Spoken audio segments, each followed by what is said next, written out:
Depois da gente conversar sobre os aprendizados de quadrinhos, a gente compartilhar como que a gente pode aproveitar mais a nossa experiência lendo quadrinhos. E eu sou uma total iniciante e o que eu vou aprendendo eu passo aqui para ajudar vocês, e vocês arrasam nos comentários, como sempre, me ajudando. Então, depois desse vídeo que a gente conversou sobre cores, sobre a narrativa de quadrinhos, eu trouxe aqui 6 quadrinhos para recomendar para vocês, e eu gostei da leitura já nessa perspectiva nova de ler quadrinhos, e vamos conversar um pouquinho sobre eles. O primeiro dessa lista é o Sunny, que está sendo publicado aqui no Brasil em 3 volumes. Eu li o primeiro volume dessa trilogia e gostei. Sunny é de Taiyo Matsumoto, quadrinista japonês, um mangá, então, né? E conta a história de crianças. Na verdade, são contos, né? Contos que vão, não é uma história única, mas contos que a gente vai depois montando a narrativa na nossa cabeça. Essas crianças, elas vivem numa espécie de orfanato escola. Elas são deixadas lá para os pais poderem trabalhar. E toda a tensão das histórias dessas crianças, a gente vai conhecendo um pouco da vida delas, mas a tensão principal que já me freou assim no começo, é que esse local, as crianças ficam ali para pais que vão sair, precisar trabalhar durante a semana e vão pegar elas no final de semana, assim como pais que podem deixar elas lá e não ir pegar elas tão cedo, assim, só daqui a um ano. Então, a gente vai ver muito sobre a perspectiva de cada criança que está ali nesse orfanato, nessa escola orfanato. E elas não sabem se os pais prometem uma coisa e a realidade às vezes é outra. Elas não sabem se eles vão aparecer na semana que vem ou se eles não vão mais aparecer. Então, na cabeça de uma criança vem muita imaginação. Sunny, na verdade, não é uma personagem, é um carro que fica nessa escola orfanato, e que é um local que já traz assim um pouco o tom dos contos, né? Desse mangá, porque é através desse carro que elas vão curar as emoções, digamos assim, delas, né? Todas as vezes que elas estão muito tristes ou irritadas, elas estão se sentindo sufocadas, elas vão nesse carro abandonado que tá lá dentro, e elas vão brincar. Brincar e também usar a imaginação delas ali. Por meio desses contos, dessas histórias, que a gente vai formando a personalidade dessas crianças e a dor delas. E a gente vai sentindo que tem um sentimento de tristeza do ponto de vista geral que une, que é comum a essas crianças. Uma outra coisa que me chamou a atenção é como que a carência delas, cada uma vai expressar essa carência de formas diferentes, mas todas elas respondem de um jeito muito exagerado quando elas recebem um mínimo de atenção. Bem, esse foi o mangá que o desenho, acho que de todos esses que eu vou falar hoje, esse foi o mangá que o desenho foi que menos me agradou. Eu acho que porque eu não conseguia perceber a diferença no desenho. Eu gosto muito da combinação do desenho, o desenho é muito importante para mim. E eu gosto de perceber as expressões. E eu acho que esse é um mangá mais de roteiro, assim, porque dá pra gente perceber o desenvolvimento desses personagens. É por isso que eu quero continuar lendo essa trilogia. Agora, as expressões e o próprio desenho acabam sendo um pouco repetitivos, eu achei. Antes de comentar o próximo quadrinho, que é o mangá, eu quero dar um aviso que esse aqui, que acho que top, assim, dos melhores mangás que eu já li na minha vida, é um volume só, é esse tijolinho aqui que se chama Ayako, do Osamu Tezuka. E eu não vou colocar nessa lista, mas eu quero mencionar, aliás, se eu pudesse eu mencionava ele em todos os vídeos, porque eu já comentei sobre ele em um outro vídeo de leituras, tá? Então, para não ficar repetitiva, eu já comentei bastante até sobre ele, então eu vou deixar o link pro vídeo caso você tenha curiosidade. Fica como uma dica bônus. Vamos ao segundo quadrinho, que também é um mangá do Jiro Taniguchi, que é o Guardiões do Louvre. Esse eu andei mostrando, comentando também rapidamente e mostrando a beleza lá pelo Instagram aqui do canal Comparando Livros, porque eu fiquei encantada com o desenho. Até então eu tava ainda descobrindo essa coisa do preto e branco que eu comentei lá no vídeo dos aprendizados de quadrinhos, né? O colorido, né, a pintura do Guardiões do Louvre, como antes de eu perceber essa coisa do preto e branco, eu me encantava muito com esses desenhos, né, coloridos somente, até excluindo o preto e branco, quando hoje eu aprecio os dois. E o Guardiões do Louvre, ele me chamou a atenção não tanto pela história, porque a história é uma história ok, é uma história que eu até já esqueci alguns detalhes, mas o que me faz lembrar até hoje realmente o desenho, é o jogo de cores. E como a precisão do desenho do Jiro Taniguchi, que faz a gente ver profundidade, detalhes. Parece até que ele desenha cada janelinha de um prédio lá de Paris. A história se passa um estilo um pouco psicodélico, porque a gente tem um artista japonês que está passeando por Paris. E ele não está, a gente percebe no começo que ele não está se sentindo muito bem. Ele vai começar a ter uns devaneios. Ele vai visitar, vai entrar ali na região ali do Museu do Louvre e ele vai ter esses lapsos, assim, essas espécies de delírio, a gente não sabe muito o que está acontecendo, e a gente vai conhecer esses guardiões do Louvre. A gente vai fazer meio que uma viagem no tempo, um pouco com a mente do nosso protagonista. A gente vai viajar para conhecer alguns artistas que têm suas obras hoje expostas lá no Museu do Louvre. E uma coisa que eu achei bem curiosa, porque eu nunca tinha parado para pensar sobre isso, que tem no quadrinho, que o que aconteceu durante a Segunda Guerra Mundial com o museu, né? Como que foi feito para que essas obras de arte não fossem perdidas? O medo das pessoas com a invasão alemã e a possível destruição disso tudo. O quadrinho número 3 eu também vou dar bônus, porque é a série Paper Girls. Se eu não me engano, são 5 volumes. Eu já li 2, mas já tenho os outros aqui em casa. Quero continuar com certeza, porque é uma série de aventura, mas que tem temas bastante interessantes. Esse quadrinho é de Brian K. Vaughan, não sei se eu falo certo. Ele é um quadrinista, ele é famoso, assim, ele é bem conhecido por conta do Saga, que é uma série bem comentada pelo pessoal que curte quadrinhos, e também por uma que eu tô lendo, e tem até série de TV, que é o I, The Last Man. Por enquanto eu tô acompanhando as 2 séries, mas eu tô gostando bem mais do Paper Girls, porque eu acho que ele combina talvez mais com as mulheres, talvez.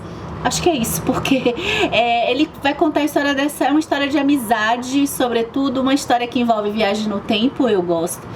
E a gente tem aí um grupo de meninas que elas trabalham como essas Paper Girls, que são entregadoras de jornal. Logo no começo do quadrinho vai acontecer uma situação assim de perigo, elas vão acabar encontrando uma espécie de máquina, que é uma máquina do tempo, e aí vai começar uma grande aventura.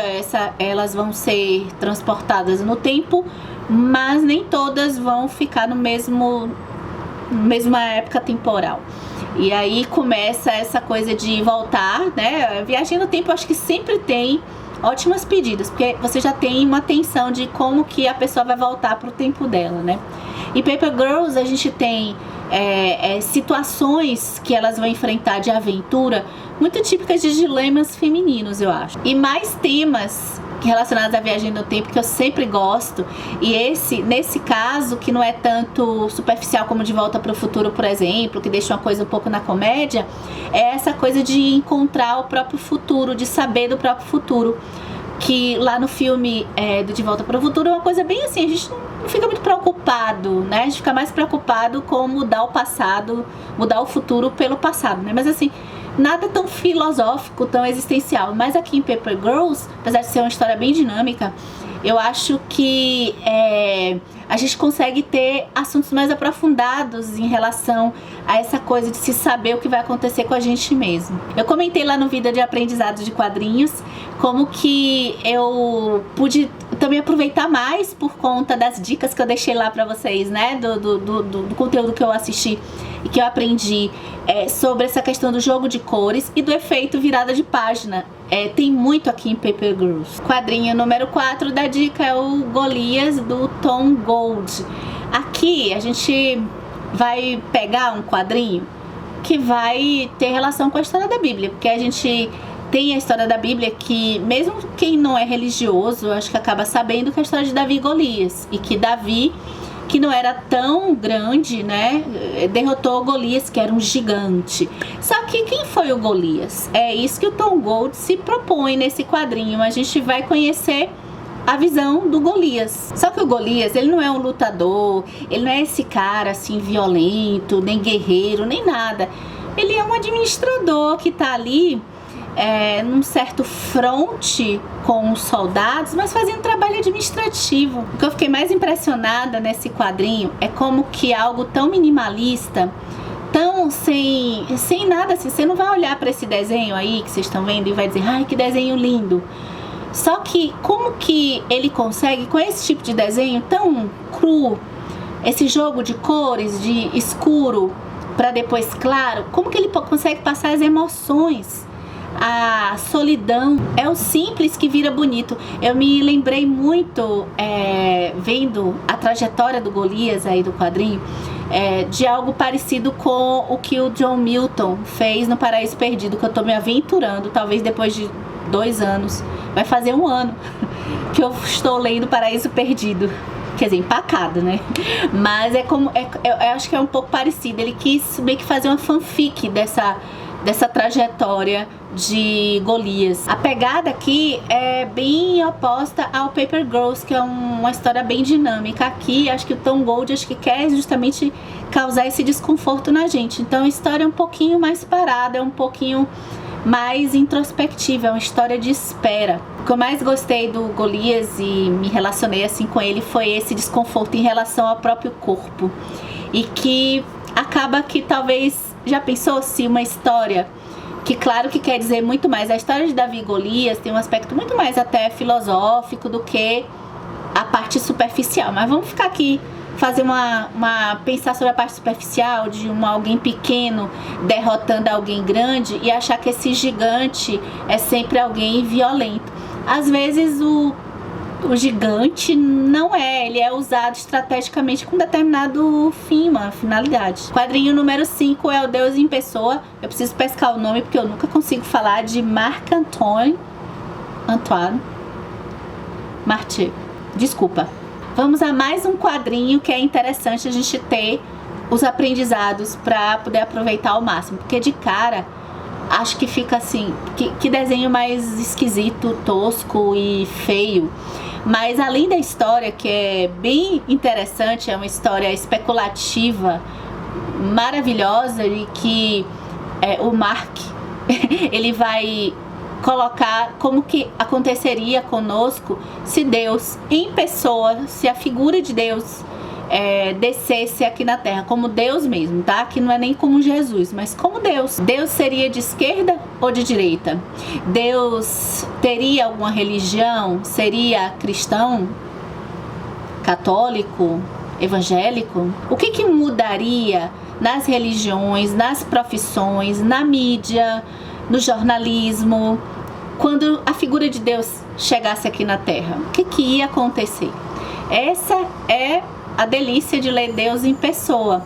E voltando à parte do desenho, perceber a narrativa propriamente dita, o que tem ali no desenho, se é um close, se é uma vista ampla. É assim que ele usa a narrativa, que eu gostei bastante e também comentei lá no vídeo de aprendizado de quadrinhos, né? Além da história, dá para aproveitar a forma do desenho também. Bem, como eu recebi a indicação desse quadrinho com o pessoal do Universo HQ, né, que eu recomendo aqui vocês acompanharem, eles são muito entendidos de quadrinhos, eu acabei já prestando atenção na questão dos ateus, porque eu acho que concordo com o pessoal, porque acho que ele poderia ter explorado esse lado do ateísmo com a presença de Deus, e ele realmente não menciona, não encontrei em momento nenhum. Bem, e para fechar essa lista de 6 quadrinhos, depois virão mais, eu espero que vocês gostem. Antes de terminar, eu quero fazer um lembrete para vocês, que vocês deem uma olhada se vocês estão inscritos no canal, se vocês estão curtindo, deixando like no vídeo, porque isso ajuda o canal a se manter, porque as pessoas vão assistindo mais aos vídeos do canal. E você inscrito no canal, você vai conseguir receber os vídeos, tem que clicar no sininho, né, para receber os vídeos e ficar sabendo. O YouTube de vez em quando avisa para você que o vídeo saiu, então fica mais fácil para você acompanhar. E aí pode ganhar muito em acompanhar aqui o canal Comparando Livros, porque a gente lê histórias para entender a nossa história. E para fechar a questão do quadrinho, do 6º quadrinho, eu vou fechar com a junção de tudo que eu falei naquele vídeo de aprendizado. Assim, eu acho que esse quadrinho resume todas as dicas que eu deixei naquele vídeo para vocês poderem aproveitar a leitura de quadrinhos, deixando até um relato da minha história com os quadrinhos. E eu acho que ele junta o desenho, que foi uma coisa que me agradou, e ele junta, esse quadrinho aqui vai juntar a narrativa também, que é o Apesar de Tudo. Esse aqui também é francês, eu acho que eu não vou saber falar, que é o Jordi Lafèvre. Tem uma frase no começo desse quadrinho que é: amor, que a nenhum amado amar perdoa. É do Dante, da Divina Comédia. E esse quadrinho é uma história de amor, mas um amor diferente, é um romance romântico, mas eu achei diferente demais. Em primeiro lugar, eu comentei dele no Instagram que o trunfo é a narrativa. Eu já sou muito simpática a roteiristas, escritores que escolhem contar a sua história de trás para frente. Eu acho que precisa ser muito bom, ter muita coragem de se contar uma história de trás para frente, porque você tá preso no caminho. E aqui nesse canal, você, se é um CCL, você sabe que aqui o caminho é muito importante, é muito mais importante o caminho do que a chegada. E aqui a gente tem a prova em Apesar de Tudo, porque a gente vai de trás para frente. Uma história de amor que a gente já vê o final, mas é muito gostoso acompanhar os caminhos percorridos por Zeno e Ana. É uma história leve, tem tons divertidos, tem tons tristes, e o impressionante é como que ele utiliza o desenho, a narrativa de cores, o jogo de cores. Eu me lembrei muito do Bone, que é uma série de quadrinhos, na verdade uma trilogia que eu gosto bastante, mas eu comecei a ler o Bone antes desse coisa dos aprendizados. Aí eu vou deixar mais uma dica extra. O Bone, ele me surpreendeu demais pelo uso das cores, e aqui parece que tem um diálogo com o Bone, mas a história não tem nada a ver com a do Bone, mas eu digo essas cores que parece que são testadas antes. Então, para cada abertura de página, aquela página, ela como um todo, antes da gente ler o quadrinho, aquela página inteira, ela tem uma narrativa e tem uma razão de ser. Aquela cor, aquele jogo de cor está ali. O escuro, o claro. Esse é um quadrinho que ganha em ser colorido, porque a cor tá na narrativa. E ele usa também as expressões, e eu acho que até pela própria história a gente se conecta com emoções desses dois personagens, aprendendo que mesmo na distância as pessoas têm um fio que pode se comunicar, né? O fio do telefone pode ser, mas eu digo, tem um fio de conexão que pode ser tão forte quanto a pessoa tá no presencial. Eu acho que para quem passou por uma fase de pandemia, que eu acredito que se você estiver assistindo esse vídeo mais ou menos em 2022, um pouquinho mais para frente, né? Se estiver muito pro futuro, pode já ter esquecido. Mas nós vivemos um período que a gente teve que se afastar de pessoas, e eu acho que ler o Apesar de Tudo, mesmo sendo um romance, se você for uma pessoa que esteja muito avessa a romances, mesmo assim eu acho que dá para olhar com o viés do relacionamento, que a gente pode ter com qualquer pessoa, com amigos também. E como essa conexão, apesar de pessoas estarem afastadas, elas podem estar juntas de certa forma. E eu acho que eu posso terminar por aí. Tomara que vocês tenham gostado desses quadrinhos. Me deem dicas de quadrinhos ou me contem aqui nos comentários se vocês gostam de ler quadrinhos. Como é que você já é um leitor de quadrinhos assíduo? Me ajuda, porque eu sou iniciante e é um caminho que eu quero seguir aí por mais tempo. Quer dizer, eu já lia quadrinhos, mas assim, dessa forma agora eu tô muito iniciante. E eu espero poder compartilhar todas essas experiências aqui com vocês. A gente segue o canal Comparando Livros e mais pra frente eu volto aqui pra falar de mais quadrinhos com vocês.